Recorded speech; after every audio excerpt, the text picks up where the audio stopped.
Hello everyone, welcome back to the channel. आज हम class 12 Hindi book के चैप्टर नंबर 12 बाजार दर्शन पढ़ने जा रहे हैं, जिसके लेखक है जैनेंद्र कुमार। ओके, तो सबसे पहले हम लेखक के बारे में थोड़ी सी जानेंगे। तो जैनेंद्र कुमार जी का जन्म सन 1905 अलीगढ़, जो कि उत्तर प्रदेश में है, हुई थी।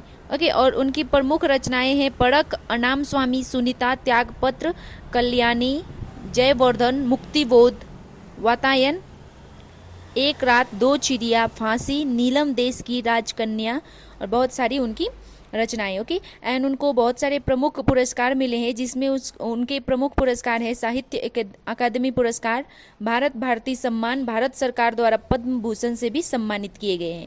और उनका निधन सन 1990 में हुआ था। बाजार दर्शन जैनेंद्र कुमार जी का एक महत्वपूर्ण निबंध है, जिसमें गहरी वैचारिकता और साहित्यिक सुलभ लालित्य का दुर्लभ संयोग देखा जा सकता है। हिंदी में उपभोक्तावाद एवं बाजारवाद पर व्यापक चर्चा पिछले एक डेढ़ दशक पहले ही शुरू हुई है, पर कई दशक पहले लिखा गया जैनेंद्र जी का लेख आज भी इनकी मूल्य अंतर्वस्तु को समझाने के मामले में बेजोड़ है। वे अपने परिचितों मित्रों से जुड़े अनुभव बताते हुए यह स्पष्ट करते हैं कि बाजार की जादुई ताकत कैसे हमें अपना गुलाम बना लेती है।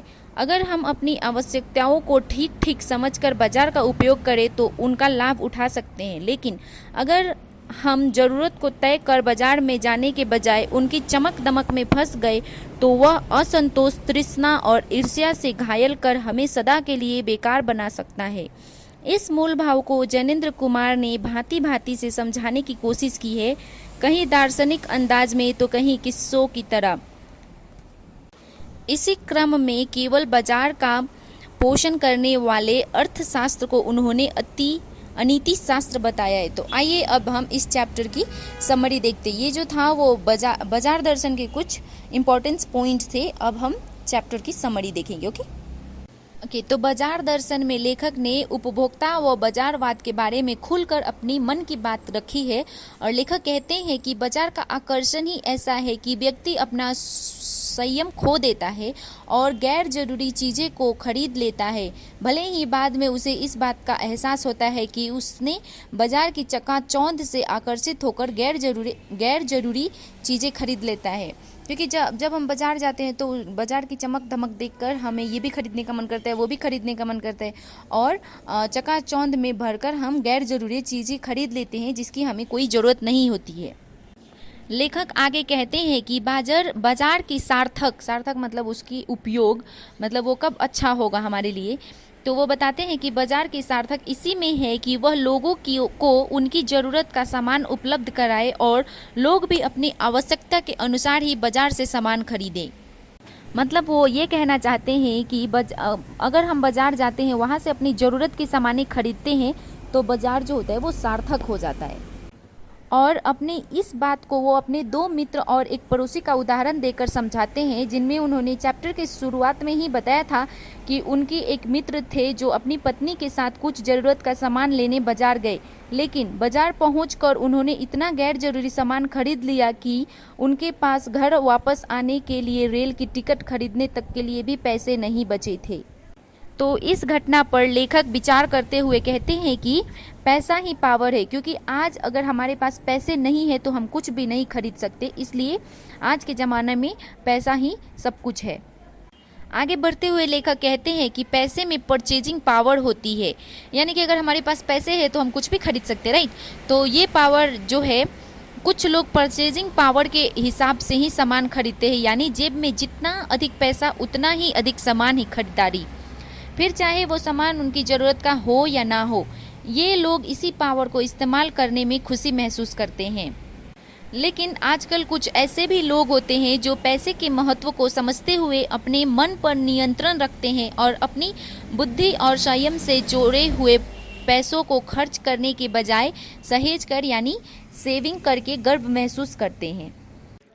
तो कहानी में आगे बढ़ते हुए लेखक ने अपने मित्र से पूछा, इतना सामान क्यों खरीदा? तो उन्होंने बताया कि बाजार तो शैतान का जाल है, जहां सामान को कुछ इस तरह रखा जाता है कि आदमी आकर्षित हुए बिना नहीं रह सकता। एक्चुअली में सही भी है, क्योंकि हम जब बाजार जाते हैं तो सामान इतनी सारी सजावटें सजा के रखी हुई होती है कि हमें खरीदने का मन करता ही करता है। लेखक आगे कहते हैं कि बाजार सबको मुख आमंत्रित करता है, मतलब बाजार सबको अपनी तरफ खींचता है। उसका तो काम है ग्राहकों को आकर्षित करना। ठीक है, तो बाजार में खड़ा व्यक्ति आकर्षित तरीके से रखे हुए सामान को देखता है तो फिर उसके मन में वो सामान लेने की इच्छा होती ही है। अगर कोई सामान को आप अच्छे से देख रहे हो, वो अगर आपको अच्छी लग रही है तो वो आपको लेने का मन करेगा। और अगर आपके पास परचेजिंग पावर है, यानी कि आपके पैसे हैं, मतलब पॉकेट में पैसे हैं, तो आप उसका गिरफ्तार में आ जाओगे, बाजार के गिरफ्त में आ जाओगे, क्योंकि वो आप सामान खरीद लोगे, चाहे उसकी ज़रूरत हो या ना हो। लेखक कहानी में आगे बढ़ते हुए कहते हैं कि उनके एक और मित्र थे जो दिल्ली के चांदनी चौक में चक्कर लगाकर बिना कोई सामान खरीदे वापस लौट आए थे। तो लेखक ने फिर उनसे पूछा कि आप बाजार गए थे और आप खाली हाथ लौटे हैं, इसका कारण क्या है? तो उनके मित्र ने जवाब दिया कि बाजार में मुझे सभी वस्तुएं को लेने का मन कर रहा था, लेकिन अगर मैं थोड़ा लेता तो बाकी छूट जाता, और तो मैं तो कुछ भी नहीं छोड़ना चाहता, इसलिए उन्होंने कुछ भी नहीं लिया और वापस खाली हाथी वापस घर चले आए।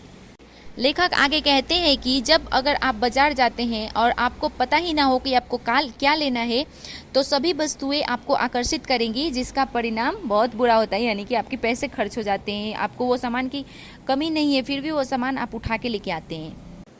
कहानी में आगे बढ़ते हुए लेखक कहते हैं कि बाजार के जादू से कैसे बचा जा सकता है। ओके, सो हम बाजार में जाते हैं, उसके जादू हम पे चलने लगते हैं, तो उसका एक बचने का उपाय भी है। सो बाजार में एक जादू है जो आंखों के रास्ते काम करता है। हम जितने ज़्यादा सामान को देखेंगे उतनी ज़्यादा हमारी मन में लालच आएगी कि हम ये भी खरीदना है, वो भी खरीदना है, राइट। तो अगर मन खाली हो तो बाजार का जादू चल जाना चाहिए, क्योंकि आंखों बंद भी कर लेते हैं तो तब भी मन यहाँ वहाँ घूमता रहता है। मगर हमें अपने मन पर खुद ही नियंत्रण रखना होगा, क्योंकि अगर मन व्यक्ति का जेब भरी हो, मतलब पैसा हो, परचेजिंग पावर हो और उसका मन भी भरा हो, तो बाजार का जादू उस पर कोई असर नहीं करेगा। लेकिन अगर आपका मन खाली हो एंड जेब भरी हो, यानी कि आपके पास परचेजिंग पावर हो एंड मन बहुत खाली हो, तो बाजार उसे जरूर आकर्षित करेगा और फिर व्यक्ति बिना सोचे विचारे सामान खरीदने लगेगा। बाजार के जादू से बचने के लिए सबसे पहले हमें भीतर आत्मिक संतोष व आत्मनियंत्रण होना चाहिए, यानी कि हमें अपने आप में, मतलब हमारे पास सफिशिएंट सामान है, अगर कोई ज़रूरत का सामान है तभी खरीदे, नहीं तो नहीं खरीदे, जिससे वह किसी लालच में ना पड़े। इसके लिए हमें सेल्फ कंट्रोल होना चाहिए, राइट, आत्मनियंत्रण होना चाहिए। लेखक अपने एक पड़ोसी का उदाहरण देते हुए कहते हैं कि उनके जो पड़ोसी थे उनका नाम था भगत। ठीक है, तो वो पिछले कई वर्षों से चूरन बेचा करते थे। तो वो कई वर्षों से, मतलब लेखक उनको 10 वर्षों से देखते थे, वो चूरन बेचा करते थे, राइट। तो 10 वर्षों से लेखक भी उन्हें चूरन बेचते हुए देखा करते थे।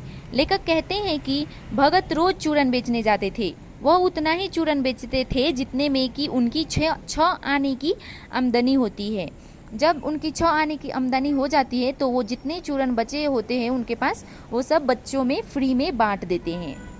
वो 6 आने से कभी भी ज़्यादा पैसे की कमाई नहीं करते हैं, क्योंकि उनकी संतुष्टि थी, मतलब वो 6 आने से ज़्यादा कमाई करते ही नहीं थे। वो अपना चूरन किसी थोक बाजार या होलसेल मार्केट में भी नहीं देते थे, वो खुद अपना पेटी लेके निकलते थे और उसके हाथों हाथ उनके चूरन बिक जाते थे, और 6 आने की जैसे ही कमाई पूरी होती थी, वो जितने बचे हुए चूरन थे वो सब बच्चे में फ्री में बांट देते थे। लेखक बताते हैं कि भगत एक दिन बाजार जाते हैं तो उसे सीधे पंसारी की दुकान पर जाते हैं, जहां उनकी ज़रूरत की सारा सामान मिल जाता है। वो वहां से अपना सामान लेकर सीधे घर आ जाते हैं। यही उनकी दिनचर्या थी, यानी मतलब उनकी डेली की रूटीन थी। मतलब कुछ खरीदने हो तो सीधे पंसारी की दुकान पे जाते थे, खरीद कर घर वापस आ जाते थे। इसके अलावा वो ना तो बहुत पैसे कमाने की लालच रखते थे और ना कोई गैर जरूरी सामान खरीदने का। लेखक कहते हैं कि भगत जी से सबक लेकर हमें गैर ज़रूरी सामान खरीद कर व्यक्ति ना तो खुद का फ़ायदा उठाता है और ना बाजार का फ़ायदा उठाता है। बाजार कब सार्थक होता है? तो लेखक बताते हैं कि बाजार की सार्थकता भी तभी है जब व्यक्ति केवल अपनी ज़रूरत का सामान खरीदे। बाजार हमेशा ग्राहकों को मौन नियंत्रण देता है, अपनी चकाचौंध से आकर्षित करता है। व्यक्ति को अपने मन पर नियंत्रण होना चाहिए। यानी कि बाजार तो हमें आकर्षित करेगा, राइट, लेकिन हमें अपने आप पे सेल्फ कंट्रोल होना चाहिए, क्योंकि हमें जो काम की चीज़ है सिर्फ वही खरीदनी है। ज़्यादा गैर ज़रूरी मतलब कोई जो काम की नहीं है वो क्यों खरीदना है, पैसे वेस्ट होते हैं।